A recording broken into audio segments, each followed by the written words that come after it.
तो हेलो, एक बार फिर स्वागत है आपका यूनिक एस एकेडमी बाई गुल फैमिली राजी में।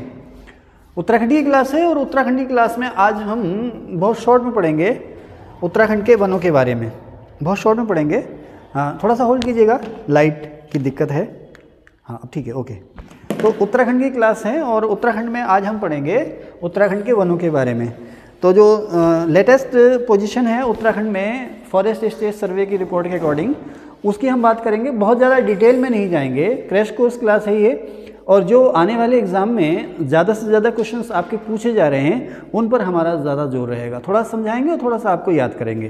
तो चलिए साहब, उत्तराखंड में जो फॉरेस्ट का टोटल एरिया, देखो यहाँ पर एक बात आती है, वनाच्छादन और वृक्षाच्छादन, फॉरेस्ट कवर और ट्री कवर।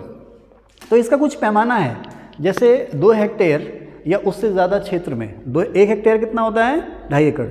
तो 5 एकड़ या उससे ज़्यादा क्षेत्र में कम से कम 10% की ट्री कॉनिपी है, उसे कहते हैं वृक्ष छतरी। यानी कि 5 एकड़ यानी कि 2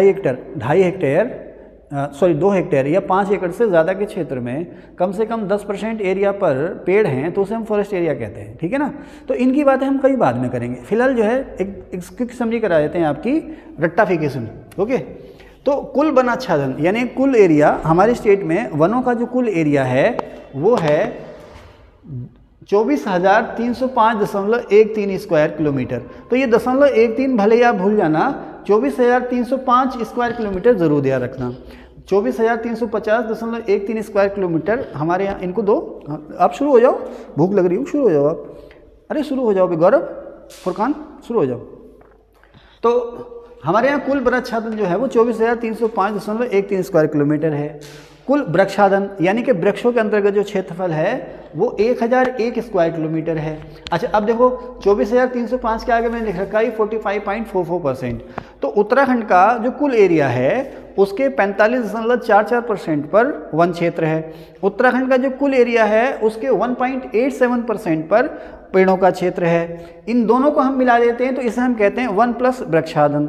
आप एग्जाम में ध्यान रखना कि आपसे वनाच्छादन पूछ रहा है, फॉरेस्ट कवर पूछ रहा है या ट्री कवर पूछ रहा है या दोनों पूछ रहा है। तो फॉरेस्ट कवर 45.44, ट्री कवर 1.87 और 1 प्लस फॉरेस्ट कवर 1 प्लस वृक्षाच्छादन जो है वो 47.31% है। ये आपको याद रखने पड़ेंगे। एग्जाम से एक दिन पहले भी याद रखने होंगे और एग्जाम से जिस दिन एग्जाम हो ना, तो जब एग्जाम देने जाओ तो उनको लिख के ले जाना एक पर्चे में, और जैसे एग्जाम सेंटर में एंट्री करो तो एक बार नज़र मार लेना और इनको किसी नाली में फेंक देना। ठीक है, अंदर मत लेके जाना, नहीं तो दीवार हो जाओगे। अब यहाँ पर एक बात आती है, रिकॉर्डेड फॉरेस्ट एरिया, अभिलेखित वन क्षेत्र। देखो, अभिलेखित वन क्षेत्र का मतलब ये है कि सरकारी रिकॉर्ड्स में, सरकारी दस्तावेजों में वो सारी भूमि जो वन भूमि के रूप में दर्ज है, वहाँ पर वन है या नहीं है, चाहे वहाँ पर शहर उगाया, वहाँ पर वन है या नहीं है, इससे कोई लेना देना नहीं है। लेकिन अगर सरकारी रिकॉर्ड्स में वो भूमि वन भूमि के क्षेत्र, वन भूमि के रूप में दर्ज है तो उस भूमि को या उस एरिया को हम कहते हैं रिकॉर्डेड फॉरेस्ट एरिया। तो उत्तराखंड में जो रिकॉर्डेड फॉरेस्ट एरिया है वो है 37,999 स्क्वायर किलोमीटर। बड़ी बहन हमेशा यही करती है, छोटे भाई या बहन के लिए चीज़ रख लेती है शाम के समय में, जैसा अभी इन्होंने किया है ना, है ना। हाँ, छोटे खाएंगे ना, हाँ ऐसे ही होता, हम भी ऐसे करते हैं, कोई बात नहीं। तो उत्तराखंड में जो रिकॉर्डेड फॉरेस्ट एरिया है, अभिलेखित वन क्षेत्र है, वो है 37,999 स्क्वायर किलोमीटर, जो हमारे राज्य के कुल क्षेत्रफल का है 71%। ओके, इसको ध्यान से सुन लेना, 71% या 37,999 रिकॉर्डेड फॉरेस्ट एरिया, 1 प्लस वृक्ष कितना है, कुल वृक्ष कितना है, कुल वनाच्छादन कितना है और इनका परसेंटेज कितना है। ये अक्सर एग्जाम में आता है, आपको पता होना चाहिए। तो हमारे यहाँ जो कुल वन हैं, उसका जो कुल वन एरिया है उसका 63% एरिया जो है वो गढ़वाल में है और 37% एरिया जो है वो कुमाऊं में है। ठीक है, यानी गढ़वाल में वन ज़्यादा है। अब यहाँ पर मैंने 2-3 डाटा आपको और दिए हैं। यहाँ पर मैंने लिखा सर्वाधिक, यहाँ पर लिखा है न्यूनतम। अब हमारे यहाँ जो वनाच्छादन है यानी कि फॉरेस्ट एरिया, इसमें फॉरेस्ट प्लस ट्री कवर दोनों शामिल हैं। हमारे यहाँ जो forest plus tree cover area है, तो अगर हम डिस्ट्रिक्ट वाइज की बात करें तो ऐसा कुल क्षेत्र, किस जिले में वनों का क्षेत्र सबसे ज़्यादा है या सबसे कम है। तो देखो, वनों का क्षेत्र जो सबसे ज़्यादा है, कुल वन क्षेत्र जो सबसे ज़्यादा है, नंबर 1 पौड़ी, नंबर 2 नैनीताल और नंबर 3 उत्तरकाशी में, उसके बाद। और इसी मामले में यानी कि वनों के कुल एरिया के मामले में हमारे यहाँ सबसे कम वन क्षेत्र जो है वो ऊधम सिंह नगर में है और दूसरे नंबर पर हरिद्वार। ठीक है ना। प्रतिशत की बात करें तो ये 16.8% मुझे यहाँ लिखना चाहिए था, 16.8% मुझे यहाँ लिखना चाहिए था, उसके बाद हरिद्वार। तो अगर हम कुल वन क्षेत्र की बात करें, सबसे कम कुल वन क्षेत्र की बात करें तो ऊधम सिंह नगर में सबसे कम है और उसके बाद हरिद्वार में है। और अगर हम फॉरेस्ट कवर या वनाच्छादन प्रतिशत की बात करें तो सबसे कम वन प्रतिशत जो है, वनों के एरिया का प्रतिशत जो सबसे कम है वो ऊधम सिंह नगर जिले में, उसके बाद हरिद्वार जिले में। कुल वन भी ऐसे ही हैं। और वनों का प्रतिशत अगर बात करें तो हर जिले में, अगर स्टेट डिस्ट्रिक्ट वाइज अगर हम देखें तो नैनीताल जिले में वनों का प्रतिशत सबसे ज़्यादा है, दूसरे नंबर पर है चंपावत। नैनीताल में उसके कुल एरिया के 71.62% पर वन है, इसमें लगभग 67% एरिया पर वन है। तो आपको ये याद होने चाहिए, पूछना है। वैसे मैं 3-4 इसमें और लिख दूं, लेकिन आप ऊपर के 2 और नीचे के 2 ये याद रखना, आपका काम चल जाएगा। अच्छा, अब देखो ना, अब उत्तराखंड जो है यहाँ पर पर्वत भी मिलते हैं, मैदान भी मिलते हैं। अब जैसे जो शिवालिक की जो रेंज है हमारे यहाँ, वो 500-550 मीटर समुद्र तल से 500-550 कहीं 600 मीटर से शुरू होती है। देहरादून जो है, अगर मैं गलत नहीं हूँ तो लगभग समुद्र तल से लगभग 500 या 600 मीटर की ऊंचाई पर है। नैनीताल में नैनी झील जो है वो समुद्र तल से 1938 मीटर की ऊंचाई पर है। अल्मोड़ा जिला मुख्यालय जो है वो समुद्र तल से शायद 1200 मीटर की ऊंचाई पर है। ओके, समुद्र तल से।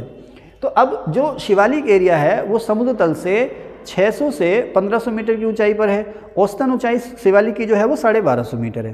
तो अब आपसे पूछेगा कि तराई में कितने प्रतिशत वन है, शिवालिक में कितने प्रतिशत वन है, और मध्य हिमालय यानी कि उससे ऊपर के जो इलाके हैं उसमें कितने प्रतिशत वन है। तो अगर आप देखें तो हमारे यहाँ वनों का जो सबसे कम एरिया है वो 3000 मीटर की ऊंचाई से ऊपर के जो इलाके हैं उनमें है। वहाँ पर केवल 7.5% वन मिलते हैं। हमारे यहाँ सबसे ज़्यादा जो वनों का एरिया है वो मध्य हिमालय है। मध्य हिमालय में 1800 मीटर से 3000 मीटर की ऊंचाई तक 29% वन है। उत्तराखंड के कुल वनों एरिया का 29% वन जो है इस इलाके में मिलता है, मध्य हिमालय में। तो हमारे यहाँ अगर हम भौगोलिक एरियाज़ की अगर बात करें तो सबसे ज़्यादा जो वन हैं वो मध्य हिमालय में, सबसे कम जो हैं वो 3000 मीटर से ऊपर, ऊपरी मध्य हिमालय और उसके बाद जो महा हिमालय उसमें। ठीक है, शिवालिक में जो वन है 600, शिवालिक में 600 से 1200 मीटर की ऊंचाई पर वनों का क्षेत्र हमारे यहाँ मिलता है, 16.3%। ठीक है, अच्छा, और अगर हम बात करें तो हमारे यहाँ 3000 मीटर की ऊंचाई तक, 3000 मीटर की ऊंचाई तक कुल वन एरिया का 70% है। इसको एक बार फिर से चला के देख लेना, ठीक है ना, ये आपसे पूछ सकता है।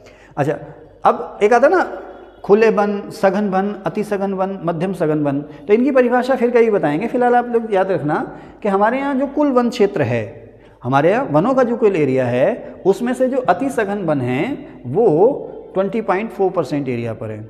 उत्तराखंड में कुल वनों में जो कुल वन एरिया है उसका 20.4% जो वन क्षेत्र है उसमें अति सघन या वेरी डेंस फॉरेस्ट हैं। ठीक है, अच्छा, हमारे यहाँ आपको पता ही है उत्तराखंड में वन पंचायतें भी होती हैं। तो हमारे यहाँ जो वनों का कुल वन है उन कुल वनों का 15% क्षेत्र जो है वो वन पंचायतों के अधीन है। कुल वनों का 15% एरिया वन पंचायतों के अधीन है। ठीक है, आगे चलते हैं। तो अब देखें, अगर क्षेत्रवार भी मैंने ये डाटा आपको दिया है, क्षेत्रवार मैंने डाटा आपको दिया है, वो कहा है कि तराई और निचले हिमालय में सबसे ज़्यादा वन कौन सा है? साल। तराई का, जिसमें आप रह रहे हो, है ना, गदरपुर बेल्ट जो तराई बेल्ट है।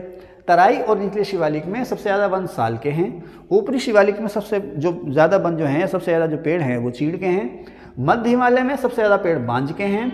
दूसरी बात, मध्य हिमालय में सबसे ज़्यादा पेड़ जो होते हैं बांज के, और दूसरे नंबर पर है नीली चीड़, नीली चीड़। ठीक है, पश्चिमी मध्य हिमालय, खास करके हिमाचल प्रदेश वाला जो इलाका है, वहाँ पर सबसे ज़्यादा वन जो है देवदार के मिलते हैं। अगर हम पूरे स्टेट की बात करें, उत्तराखंड स्टेट की, तो यहाँ सबसे ज़्यादा जो वन है चीड़ के, दूसरे नंबर पर साल और तीसरे नंबर पर बांज। अगर आप अपने तराई इलाके की बात करें तो यहाँ पर सबसे ज़्यादा जो वन मिलते हैं साल के, दूसरे नंबर पर सागौन और तीसरे नंबर पर शीशम। ये आप इसको बार बार देखेंगे तो ये आपको याद होगा, शीशम। ठीक है ना, शीशम। और पूरे स्टेट के वन क्षेत्र में अगर बात करें तो पूरे स्टेट में सबसे ज़्यादा एरिया जो घेरा है वो चीड़ के वनों ने घेरा है। पूरे स्टेट में 27% एरिया पर चीड़ के वन है। Thank you. इसको पॉज कर दीजिए सर, सेव कर दीजिए।